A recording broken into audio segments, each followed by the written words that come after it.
তো তাহলে উম্মতে মোহাম্মদের আযাব কি? বন্যা? উম্মতে মোহাম্মদের আযাব কি? শহর উল্টে যাওয়া, ভূমিধস, ভূমিকম্প? না, উম্মতে মোহাম্মদের আযাবের ধরন ভিন্ন। সেটা কি? সেটা যে উম্মতে মোহাম্মদের উপর ভিন্ন জাতিকে চাপিয়ে দেওয়া হবে। ফিলিস্তিনে, মায়ানমারে, বাংলাদেশেও ঘটতে পারে, বাগদাদে হালাকুখা চেঙ্গিস খানের সময় ঘটেছিল, স্পেনে ঘটেছে। ভিন্ন জাতি ওদের উপর শাসক হয়ে যাবে এবং ওদেরকে কচুকাটা করবে। এইটা হলো উম্মতে মোহাম্মদীর কোরআন পরিত্যাগ করার শাস্তি, জাতিগত আযাব। উম্মতে মোহাম্মদীর জাতিগত আযাব বন্যা নয়, ভূমিকম্প নয়, ভূমিধস নয়, ঝড় নয়, বিকট আওয়াজ নয়। উম্মতে মোহাম্মদের আযাব হচ্ছে ভিন্ন জাতি তাদেরকে শাসন করবে। তাহলে আল্লাহ সুবহানাহু ওয়া তাআলার আযাব থেকে বাঁচতে চাইলে, জান্নাতে যেতে চাইলে, নূর অর্জন করতে চাইলে আমাদের প্রথম রাস্তা হচ্ছে কোরআনের কাছে ফিরে আসা। এই জন্য আমি অনেক আগে, আজ থেকে 2-3 বছর আগে দাওয়াতি সফর শুরু করেছিলাম, ধারাবাহিক মসজিদ ভিত্তিক, একটা লক্ষ্য উদ্দেশ্য নিয়ে, যে প্রত্যেক মসজিদে মক্তব থাকতে হবে। এবং বহু জায়গায় এরকম বক্তব্য দিয়েছি যে মসজিদের এসি বিক্রি করে হলেও মক্তবের শিক্ষক ভালো মানসম্মত বেতন দিয়ে রাখতে হবে। কেননা ইসলামের মূল নূর, যেটা দিয়ে ইসলাম টিকে থাকবে, এটা হচ্ছে কোরআন। এইটা যদি আমি মানুষকে না শিখাতে পারি, আর মসজিদ যদি স্বর্ণ দিয়েও তৈরি করি, একদিন এই মসজিদে মুসল্লি হারিয়ে যাবে। আর যদি মসজিদ গাছতলাও হয়, কিন্তু অত্র এলাকার মুসলমানের সন্তানদের, শতভাগ মুসলমানের সন্তানকে কোরআনের নূর আর কালবে ঢুকিয়ে দিতে পারি, প্রবেশ করানো যায়, তাহলে যদি গাছতলাও হয়, সালাত অব্যাহত থাকবে, সালাত টিকে থাকবে, দিন টিকে থাকবে। এই জন্য মূল মাকসাদ এবং সর্বোচ্চ গুরুত্ব দেওয়া উচিত মসজিদগুলোকে শিক্ষার উপর। ব্রাকের এরকম হাজার হাজার মসজিদ নাই, এরকম এসি বিল্ডিংওয়ালা রুম নাই। আমরা তো এগুলো অটো পাইছি, অটো মানে আল্লাহ ইসলামের সিস্টেমটা এইভাবে করেছে, এইটার মধ্যে দিয়ে ইসলাম দাঁড়িয়ে থাকে। এই জন্য 5 ওয়াক্ত সালাতের ব্যবস্থা, এই জন্য মসজিদের ব্যবস্থা। তো ব্রাকের কিছু না থাকার পরও হাজার হাজার স্কুল ভাঙ্গা বেড়া, ভাঙ্গা টিন দিয়ে চালাচ্ছে কেন? ব্রাকের স্কুল ভাঙ্গা বেড়া, ভাঙ্গা টিন, ভাড়া জায়গা নিয়ে কেন চালাচ্ছে? তার মানে শিক্ষাটা আসল। এই মসজিদগুলো যদি ওদেরকে দিয়ে দিতেন, তাহলে আগে এখানে শিক্ষার ব্যবস্থা করবে মসজিদের ফান্ড থেকে। যা আগে কিসের ব্যবস্থা করতে হবে? শিক্ষার ব্যবস্থা, জ্ঞান নূর ছড়িয়ে দেওয়ার ব্যবস্থা করতে হবে। কিন্তু আমাদের কাছে সব কিছু থাকার পরও আমরা অবহেলা। না, একজন ইমামকে, একজন মক্তবের শিক্ষককে ভালো বেতন দেওয়া, ভালো ট্রেনিং দেওয়া, এগুলোর কোনো গুরুত্ব আমাদের কাছে নাই। আমাদের কাছে গুরুত্ব চাকচিক্য, জৌলুস, এটার থেকে বের হয়ে আসতে হবে। এবং শতভাগ মুসলমানকে কোরআন শিখানো লাজেম, ফরজ। শাইখুল ইসলাম ইবনে তাইমিয়া রাহিমাহুল্লাহর মত অনুযায়ী কোরআন বুঝতে পারবে, কোরআন পড়ে এই রকম জ্ঞান অর্জন করা প্রত্যেক মুসলমানের উপর ফরজ। মানে অনুবাদ ছাড়া ডাইরেক্ট কোরআন পড়ে ও সরাসরি বুঝতে পারবে আল্লাহ কি বলছেন, এতটুকু আরবি জানা প্রত্যেক মুসলমানের জন্য ফরজ। এটা শাইখুল ইসলাম ইবনে তাইমিয়া রাহিমাহুল্লাহর ফতোয়া। আমরা এই ফতোয়ার সাথে দ্বিমত করতে পারি, একমত করতে পারি, কিন্তু ফতোয়াটা উল্লেখ করলাম কেন? কোরআন জানার গুরুত্ব বুঝাতে গিয়ে। কোরআন থেকে ডিসকানেক্টেড হয়ে জাতি রাস্তা পাবে না, সম্ভব না। তো কিভাবে আমাদের সমাজে কোরআনের শিক্ষা ছড়িয়ে দেওয়া যায়, শতভাগ মুসলমানের সন্তানকে কোরআন শিখানো যায়, মসজিদগুলোর মূল কাজ শিক্ষার আয়োজন হোক, এটা কেমনে করা যায়, এটা আমি মনে করি যে আমাদের সকলের, যেহেতু আজকে আপনাদের এই মসজিদে এসেছি, আমি আমার বক্তব্যে এটাই উদাত্ত আহ্বান জানাবো যে আপনারা মসজিদে শিক্ষার প্রতি সবচেয়ে গুরুত্ব দেন। হয়তো থাকতে পারে, আরও ভালো করার চেষ্টা করেন, পুরস্কারের আয়োজন করেন, প্রতিযোগিতার আয়োজন করেন, যেন এই এলাকার একজন মুসলমানের সন্তানও এমন না থাকে যে কোরআন জানে না। এটা মসজিদেরই দায়িত্ব, এটার কেউ করে দেবে না। আর মসজিদ চাইলে এটা পারবে। এই জন্য মসজিদ ভিত্তিক মক্তব বিপ্লব সৃষ্টি করার পূর্ব শর্ত। যেমন আজকের বক্তব্যের একটা পয়েন্ট ছিল পরকালের উপর বিশ্বাস। তো যতক্ষণ পরকালের উপর ইয়াকিন না হবে ততক্ষণ মানুষ দুনিয়ার প্রতি মায়া ছাড়তে পারবে না। আসহাবুল উখদুদের ঘটনা বলতে গিয়ে আল্লাহ বলছেন, কুতিলা আসহাবুল উখদুদ, যে সামনে জ্বলন্ত আগুন, তাদের সামনে দুইটা চয়েস, হয় আগুনে ঢুকে যাও ঈমান রাখতে চাইলে, অথবা আগুন থেকে মুক্ত হয়ে বাড়িতে যেতে পারো যদি ঈমান পরিত্যাগ করো। তাহলে আগুনে যদি প্রবেশ করতে চায় ঈমান রেখে, তো তারা সবাই আগুনে প্রবেশ করলো ঈমান রেখে। তো কেমনে সম্ভব একটা মানুষ আগুনের মধ্যে ঢুকে যাচ্ছে অথচ তার বাড়ি, এসি, ফ্রিজ, সুন্দর থাকার ব্যবস্থা, অল এভরিথিং সব আছে, কিন্তু ফিরে আসতেছে না? এটা তখনই সম্ভব যখন ওই আগুনের মধ্যে ঢোকা তার কাছে মৃত্যু নয়, তার কাছে জান্নাতে যাওয়ার উসিলা। চিন্তা চেঞ্জ করে দিবে কোরআন। কোরআন আপনার পৃথিবীকে দেখার চিন্তাকে পরিবর্তন করে দিবে, যে এটা মৃত্যু নয়, এটা কি আল্লাহর সাথে সাক্ষাতের উসিলা। তো তখন তো আরো আগ্রহের সাথে ঢুকবে, যে এটা আমার কোথায় যাওয়ার উসিলা? জান্নাতে যাওয়ার উসিলা, এটা মৃত্যু নয়।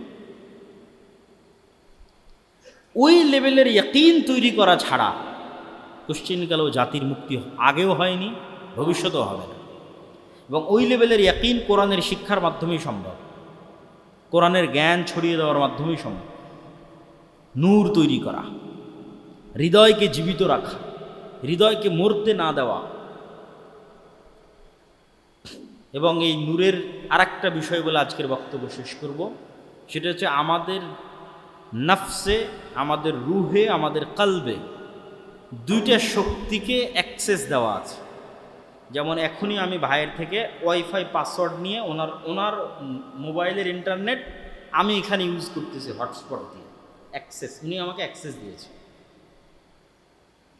তো এইটা তো একটা বায়বীয় অ্যাক্সেস, চোখে দেখা যায় না, কেমনে ওখান থেকে আমি এখানে নেট ইউজ করতেছি। এটা যদি বাস্তব হয় তাহলে নিশ্চিত বিশ্বাস রাখেন আপনার কলবে দুইটা শক্তির অ্যাক্সেস দেওয়া আছে, একটা ফেরেশতা আর একটা শয়তান।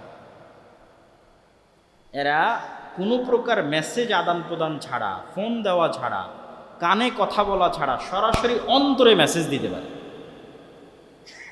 ওই অ্যাক্সেস এদের আছে, ওই পাসওয়ার্ড, ওই ওয়াইফাই অ্যাক্সেস এদের আছে, ডাইরেক্ট অন্তরে মেসেজ দিয়ে দেবে। এই জন্য মানুষের অন্তরে প্রত্যেক যা মন্দ চিন্তা আসে শয়তানের মেসেজ, প্রত্যেক যা কল্যাণের চিন্তা আসে ফেরেশতার ইলহাম। তো এখানেও একটা কাজ আছে। কি সেই কাজ? আপনি যদি শয়তানি স্বভাব বেশি অবলম্বন করেন তাহলে আপনার বন্ধু শয়তান। আপনার হৃদয়ে কার প্রভাব বেশি? শয়তানের প্রভাব বেশি। আপনার কাল্ব হ্যাক হয়ে গেছে। কে হ্যাক করে নিয়েছে? শয়তান হ্যাক করে নিয়েছে। আপনার আর কোনো কন্ট্রোল নাই, পুরো কন্ট্রোল কার হাতে? শয়তানের হাতে। আর যদি আপনি ফেরেশতার স্বভাব এবং ফেরেশতাকে বেশি অ্যাক্সেস দেন, যে না তুমি আসো, তুমি থাকো, তুমি ঢুকো, তাহলে নূর, ফেরেশতা তো নূর, তখন আপনার কালবে শয়তানের অ্যাক্সেস নাই, বন্ধ হয়ে গেছে। এটাই দেখবেন যে ইসলামের সকল আমল আখলাকের ভিত্তি। সকল আমল আখলাক, খাও বিসমিল্লাহ বলো, যদি বিসমিল্লাহ না বলো কে খাবে? শয়তান। ঢুকো সালাম দাও বাড়িতে, যদি না সালাম দাও কে থাকবে? তাহলে শয়তানকে আপনি ওয়াইফাইয়ের অ্যাক্সেস দিয়ে দিচ্ছেন যে ও ঢুকে যাবে আপনার বাড়িতে। এটা বাস্তব এবং সত্য, এগুলো কাল্পনিক কোনো কথা না।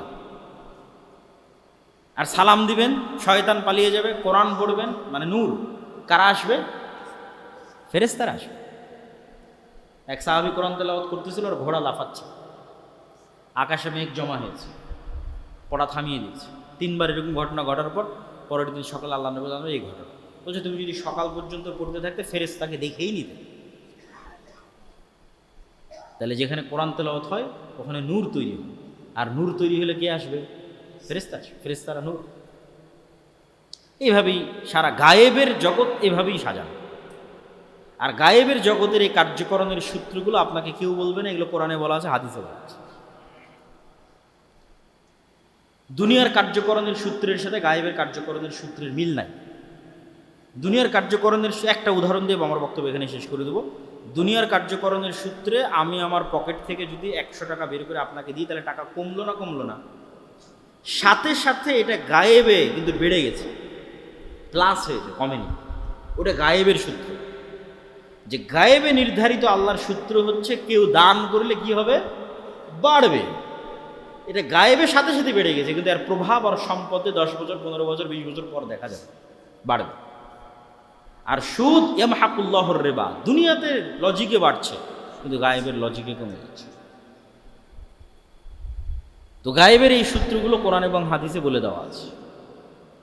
তো সেক্ষেত্রে নূরের অ্যাক্সেস আপনার হৃদয়ে বেশি দিতে হবে।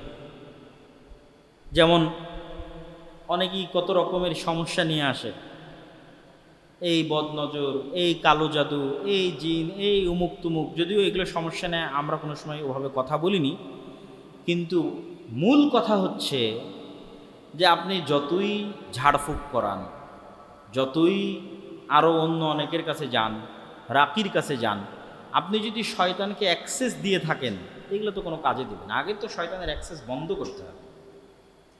কীভাবে বন্ধ করতে হবে? 5 ওয়াক্ত সালাত, অজু, পেশাব করে পানি নেওয়া, পবিত্রতা। অপবিত্রতাকে কে পছন্দ করে? শয়তান।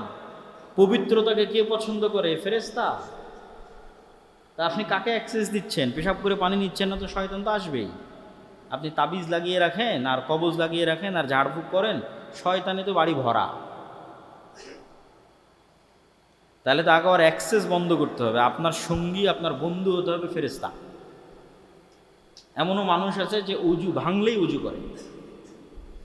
মুহাম্মদ সাল্লাল্লাহু আলাইহি সাল্লামের মতো মানুষের মুখের গন্ধ যদি ফেরেশতার কষ্ট হয়, তাহলে আমার আর আপনার যদি বিড়ি সিগারেটের গন্ধ হয় তো ফেরেশতা আসবে? আপনি বলেন, কথা বলেন না। যে মুহাম্মদ সাল্লাল্লাহু আলাইহি ওয়াসাল্লামের মতো একজন নবী, সর্বশ্রেষ্ঠ নবী, তার মুখের মানবিক গন্ধ জিব্রাইলকে কষ্ট দেয়, ফলত ওনাকে বারবার বলেন মিসওয়াক করেন, মিসওয়াক করেন, মিসওয়াক করেন, মিসওয়াক করেন।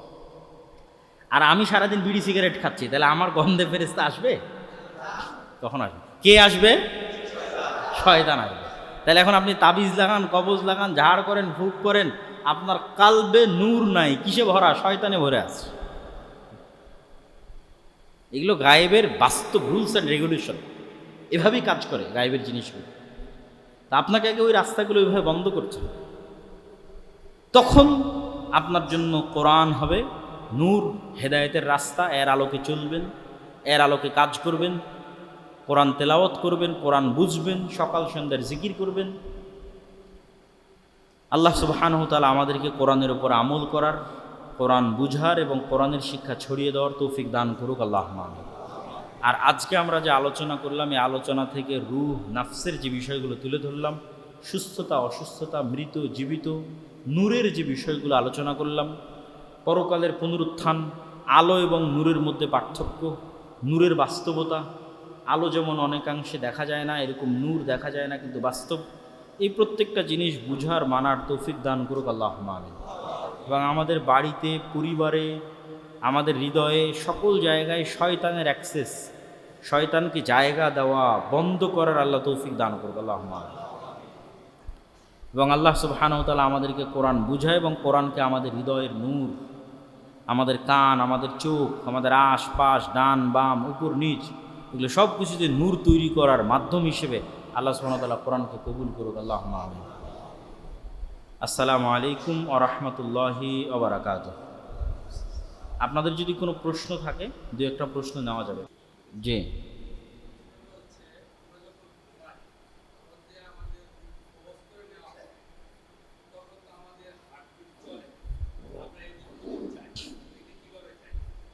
সুন্দর প্রশ্ন।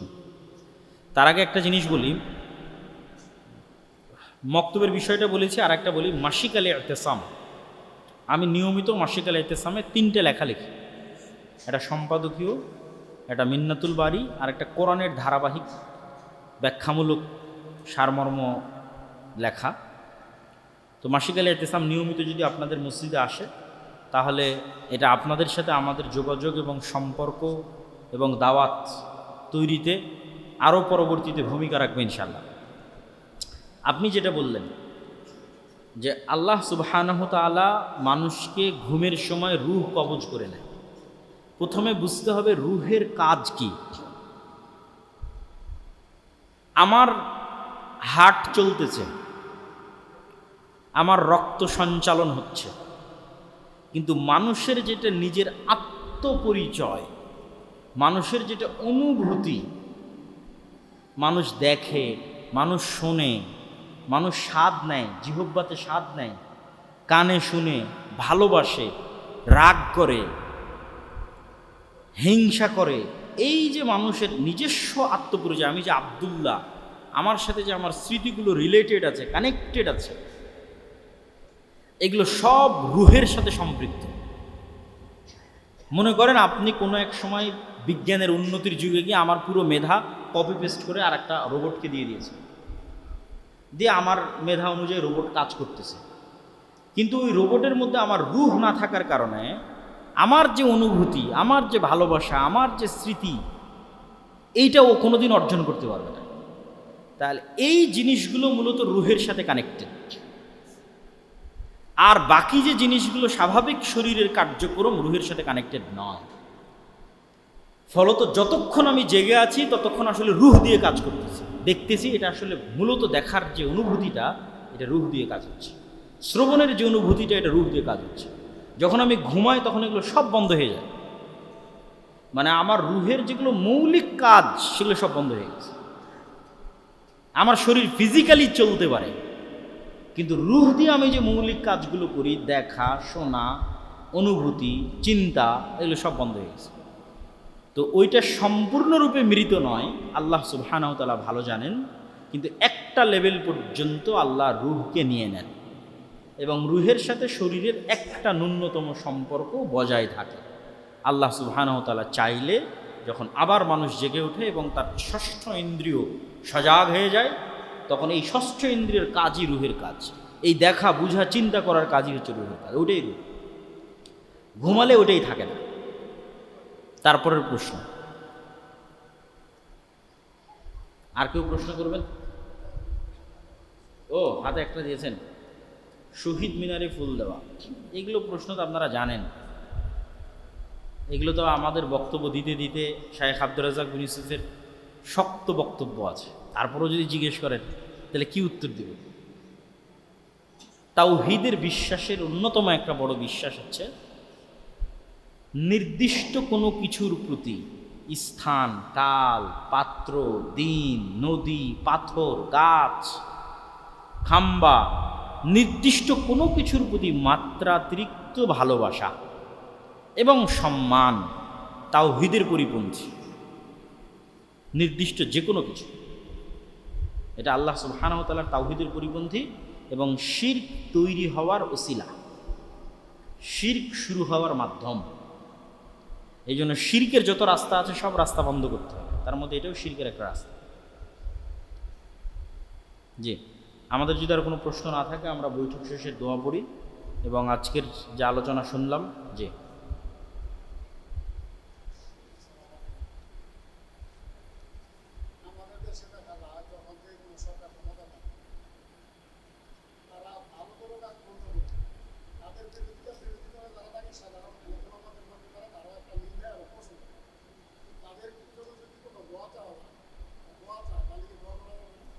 কি দোয়া চাইতে পারে?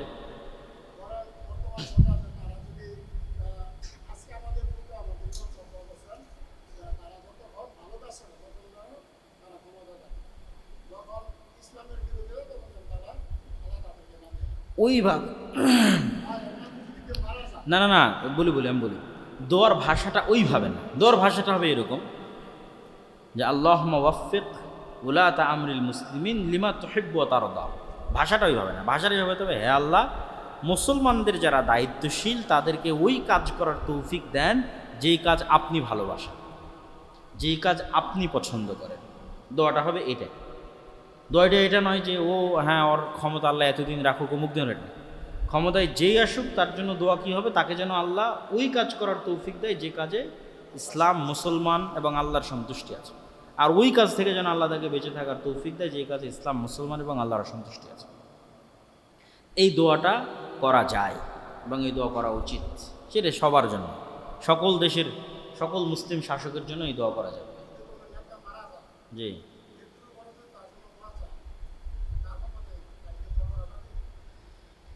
একজন মানুষকে কাফের সাব্যস্ত না করা পর্যন্ত একটা হচ্ছে সম্মানের দোয়া, যেমন আলেম ওলামার নামের শেষে আমরা যুক্ত করি রহিমাহুল্লাহ, সাহাবীদের নামের শেষে যুক্ত করি রাদিয়াল্লাহু তাআলা আনহু। এইরকম সম্মানের দোয়া যদি আবার এমন কারোর জন্য হয় যে ফাসেক, তাহলে সমাজে ভুল মেসেজ যায় যে একজন ফাসেক মানুষের এত সম্মান, তাহলে পাপ কাজ না করেই বা কি, বা করেই বা কি, এটা একটা ভুল মেসেজ যায়। স্বাভাবিক যে কোনো মুসলমানের জন্য যে দোয়া, সম্মানের না, স্বাভাবিক যে দোয়া, এই দোয়া যদি কারো কাফের হওয়ার প্রমাণ না পাওয়া যায় তার জন্য করা যায় যে আল্লাহ তুমি দুনিয়ার সকল মুমিন মুসলিম নর নারী পুরুষকে ক্ষমা করে দাও, স্বাভাবিক। এই রকম দোয়ার মধ্যে যে কেউ আসতে পারে। কিন্তু সম্মানের দোয়া যেটা সাহাবীদের জন্য রাদিয়াল্লাহু তাআলা আনহু, আলেম ওলামাদের জন্য করেছে রাহিমাহুল্লাহ রাহমাতুল্লাহি আলাইহি, নবীদের জন্য করেছে আলাইহিস সালাতু ওয়াস সালাম, এই দোয়া এইরকম নিশ্চিত সম্মানিত তাকওয়াবান পরহেজগার ব্যক্তি ছাড়া অন্যদের জন্য করা যাবে না। ওই কোন একজন দাঁড়িয়েছিলেন,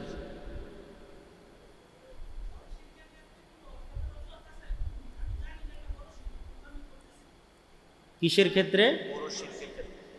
হ্যাঁ, বড় শিরকের ক্ষেত্রে কি আছে?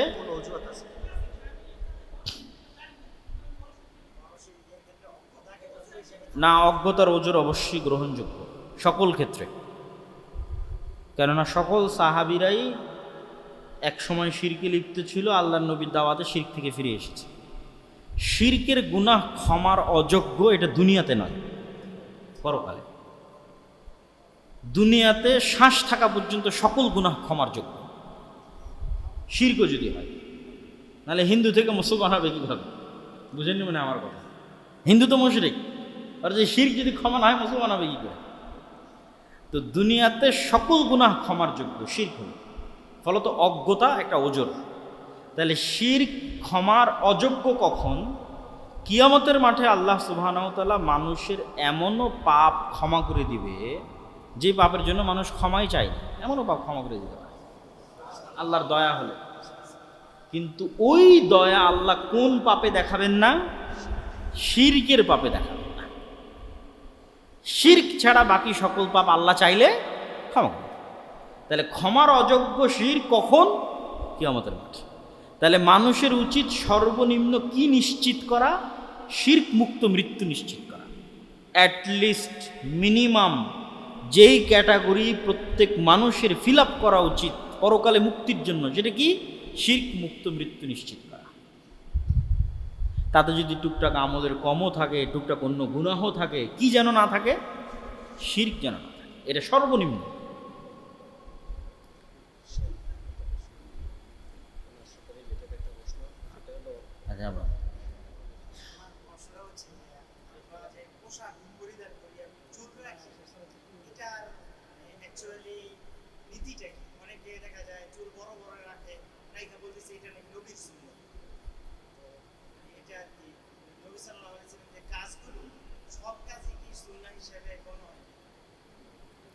প্রথম কথা হচ্ছে যে কোনো মানুষের প্রতি ভালোবাসার আলামত হচ্ছে মানুষ যাকে যত বেশি ভালোবাসবে তাকে হুবহু তত অনুসরণ করতে চায়, যেটা এখন মেসির ফলোয়ারদের দেখলে বোঝা যায়, বা আরও যারা অন্য অন্য প্লেয়ার আছে তাদের ফলোয়ারদের দেখলে বোঝা যায় যে সে ওই গেঞ্জি পরতে চায়, ওই স্টাইলে চুল রাখতে চায়, কেন? ওটা ভালোবাসা।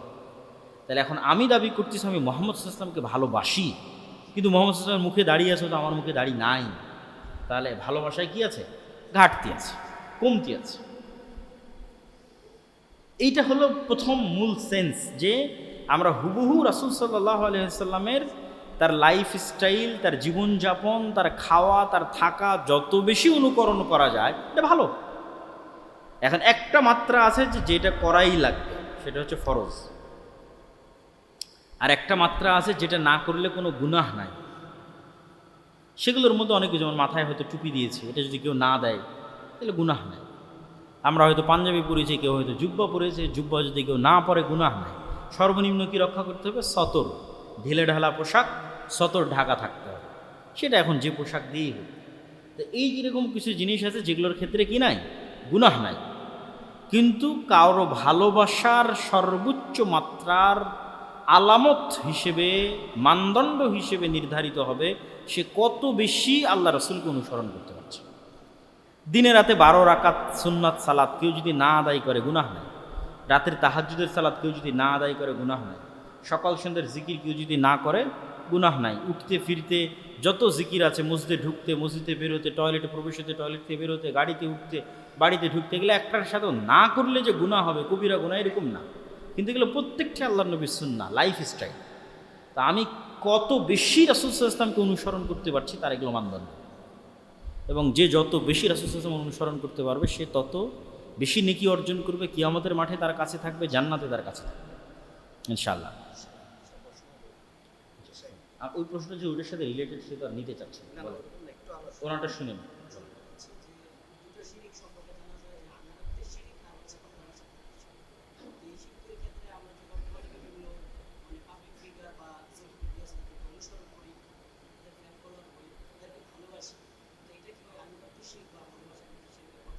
এটা সরাসরি শিরক বলা যাবে না, কেননা শিরকের লেভেল তার মুখ থেকে, তার কার্যক্রম থেকে প্রকাশ পেতে হবে। এমনি একজনকে ভালোবাসে কিছু অনুসরণ করলো, এটাকে আমরা নিন্দা জানাই। এটাকে আমরা রাসূল সাল্লাল্লাহু আলাইহি এই রকমের ভালোবাসা আল্লাহ নবীর সাথে থাকতে হবে, তার অনুসরণ হতে হবে, অন্য কারো নয়। এগুলো বিভিন্ন অ্যাঙ্গেলে আমরা উৎসাহ দিতে পারি, কিন্তু সরাসরি এটা করলেই সে মুশরিক হয়ে গেল, এটা বলা যাবে না। ওর ওই মাত্রার লেভেলটা মুশরিকের পর্যায়ে কি না, এটা তার কথা এবং আচার আচরণে বোঝা যায়। যখন সে ওই কাজগুলো করতে গিয়ে ইসলামের বিধিবিধানকে লঙ্ঘন করবে। যেমন খেলা আছে, খেলা চলতেছে, এর মধ্যে সালাতের সময় হয়েছে, সে সালাত বাদ দিয়েও খেলা দেখতেছে, কথার কথা বলতেছে। কোনো একটা বিষয় ইসলাম হারাম, কিন্তু তার ওই নির্দিষ্ট ফ্যান ফলোয়ার এটা করেছে, তারপরও সে করবে। তাহলে এই জিনিসগুলো যখন দেখা যাবে তখন বোঝা যাবে যে না, এটা কোন লেভেলে চলে যাচ্ছে, আনুগত্যের শিরক বা ভালোবাসার যে শিরক, সেই লেভেলগুলোর দিকে পৌঁছে যাচ্ছে। এটা তার কাজ এবং তার কথাই প্রমাণিত হবে, সরাসরি ডাইরেক্ট বলা যাবে।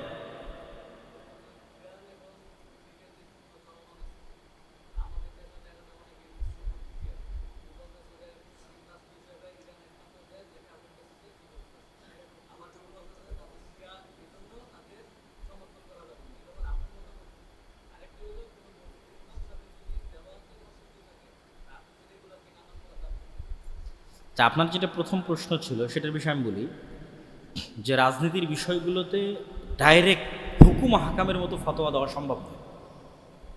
হুকুম হাকাম ইসলামের স্বচ্ছ দিনের মতো, এইটা সঠিক আকিদা, এটা বাতিল আকিদা, এইটা হালাল, এটা হারাম। কিন্তু রাজনীতির বিষয়গুলো কেন স্বচ্ছ নয়? ওইটার সাথে আমি কানেক্টেড না, ওর জায়গায় আমি নাই। তাহলে কে কোন প্রেক্ষাপটে কি সিদ্ধান্ত নিচ্ছে, ওই প্রেক্ষাপট এবং সিদ্ধান্তের নিয়াত ও জানে আর আল্লাহ জানে।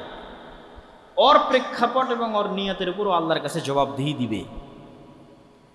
আর যেহেতু ওই প্রেক্ষাপট এবং ওই নিয়াত আমার জানা নাই, ফলত আমি ডাইরেক্টলি বলতে পারবো না যে না ও এটা আমি তার সাথে এইভাবে যুক্ত বা এইভাবে বিরুদ্ধে। আমি কি বলতে পারবো?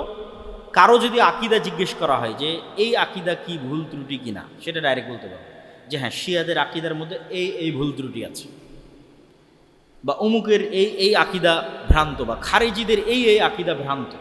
এইটা আমি ডাইরেক্টলি ক্লিয়ার কাট বলে দিতে পারবো। এখন এর মধ্যে যে পড়ুক সেটা দেখে লাভ নাই, কে ভ্রান্তির মধ্যে পড়লো কে পড়লো না সেটা দেখে লাভ নাই।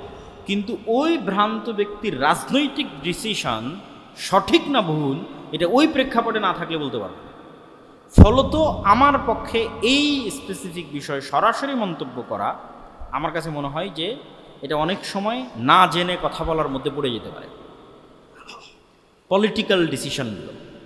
ফলত জেনে ওই অবস্থা এবং ওই পরিবেশ বুঝে মন্তব্য করাটাই বেশি ভালো। আর আমরা কিসের উপর থাকতে পারি? আমরা আকীদা এবং আমলের উপর ডাইরেক্ট মন্তব্য করতে পারি।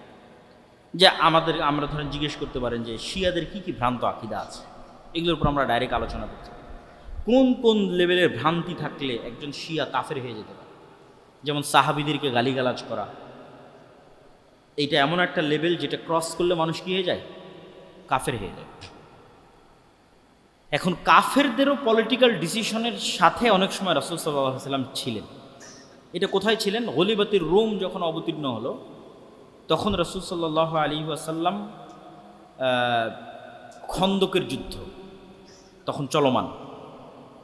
তো পারস্যদের কাছ থেকে রোমানরা জেরুজালেম বিজয় করে নিল। তো প্রথম যখন পারস্যরা রোমানদের কাছ থেকে জেরুজালেম নিয়েছিল তখন মক্কার মুশরিকরা খুশি হয়েছিল আর রাসূল সাল্লাল্লাহু আলাইহি ওয়াসাল্লাম কষ্ট পেয়েছিলেন। এবং রাসূল সাল্লাল্লাহু আলাইহি ওয়াসাল্লাম ভবিষ্যৎবাণী করেছিলেন যে জেরুজালেম আবারও রোমানরা বিজয় করবে। এখন ইসলামের দৃষ্টিতে তো দুইজনই কাফের, রোমানরাও কাফের, পারস্যরাও কাফের। তো আল্লাহ নবীর রোমানদের বিজয় কেন চাচ্ছিলেন? ওরা ছিল আহলে কিতাব, পারস্যরা ছিল অগ্নিপূজক।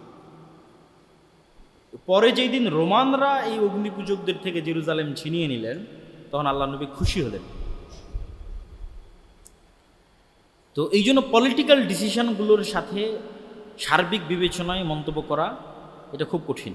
আল্লাহ সুবহানাহু ওয়া তাআলা ভালো জানে। তবে আমরা এতটুকু বলতে পারি যে ফিতনার যে যুগ, এই ফিতনার যুগে আমাদের নিজেদের ঈমান এবং আমল নিয়ে এবং নিজের দায়িত্ব পালন করার যে বিষয়, এইটা নিয়ে বেশি চিন্তিত, নিজের ভুল, নিজের আত্মসমালোচনা এটা নিয়ে বেশি চিন্তিত, নিজের পরকাল, নিজের জান্নাত এটা নিয়ে বেশি চিন্তিত হওয়া উচিত।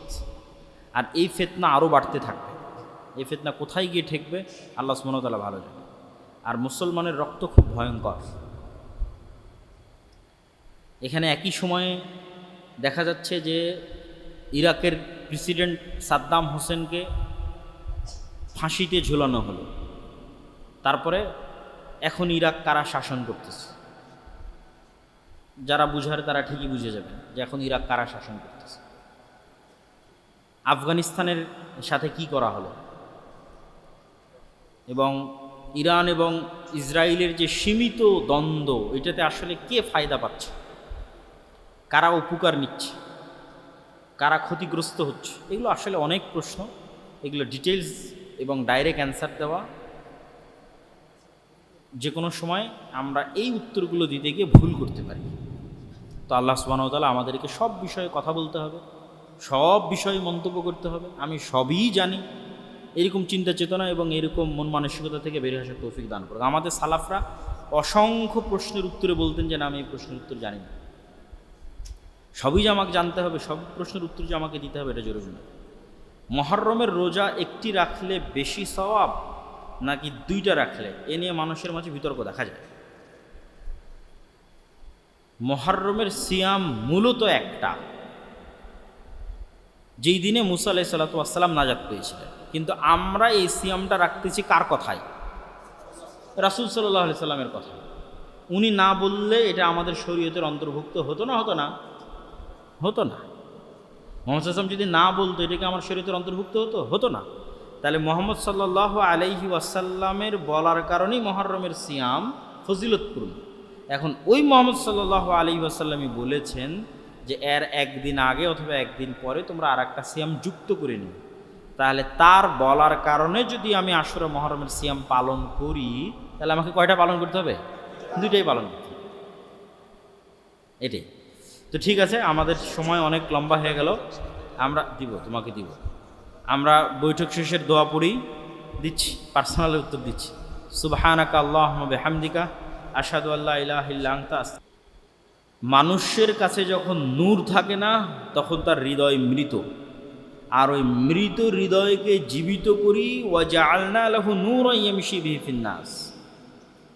আর এই মৃত হৃদয়কে জীবিত করি কোরআনের নূর দিয়ে, যেটা দিয়ে মানুষ পথ চলতে পারে এবং মানুষের প্রত্যেকটা নেক আমল নূর তৈরি করে। আল্লাহ সুবহানাহু ওয়া তাআলা বলেন, ইলাইহি ইয়াসআদুল কালিমুত তাইয়্যিব ওয়াল আমালুস সালিহ ইয়ারফাউহু। আল্লাহর নিকটে প্রত্যেকটা নেক আমল, প্রত্যেকটা সৎ বাক্য উঠতে থাকে। আর নূর ছাড়া উপরে ওঠা সম্ভব নয়। প্রত্যেক আমল জীবন্ত, তার নিজস্ব আকৃতি আছে, যে আকৃতিতে সে আমল ধরা দিবে, ফেরত আসবে। যেমন সূরা বাকারা এবং সূরা আলে ইমরান মেঘমালার আকৃতিতে কিয়ামতের মাঠে আসবে। প্রত্যেকটা আমল জীবন্ত এবং নূর তৈরি করে উপরে উঠতে থাকে যদি আমল কবুল হয়। যেমন কিছুক্ষণ আগে উজুর কথা বলেছি, আল্লাহু নূরুস সামাওয়াতি ওয়াল আরদ মাসালু নূরিহি কামিশকাতিন ফিহা মিসবাহ। আসমান এবং জমিন আলোকিত আল্লাহর চেহারার নূরে। আল্লাহ সুবহানাহু তাআলার চেহারা যে নূর দিয়ে ঢাকা আছে, যেই পর্দা দিয়ে ঢাকা আছে, ওই পর্দার নাম নূর। আর আসমান, জমিন, সূর্য, নক্ষত্র, গ্রহরাজি, মহাবিশ্ব, সকল জায়গার যে আলো, এই আলো আল্লাহ সুবহানাহু তাআলার চেহারার নূরের প্রভাবের আলো। যেটা আল্লাহর চেহারার পর্দা, সেই পর্দা যে নূর, তার প্রভাব। আল্লাহু নূরুস সামাওয়াতি ওয়াল আরদ। কিয়ামতের মাঠে যে নূর দেখা যাবে আমলের,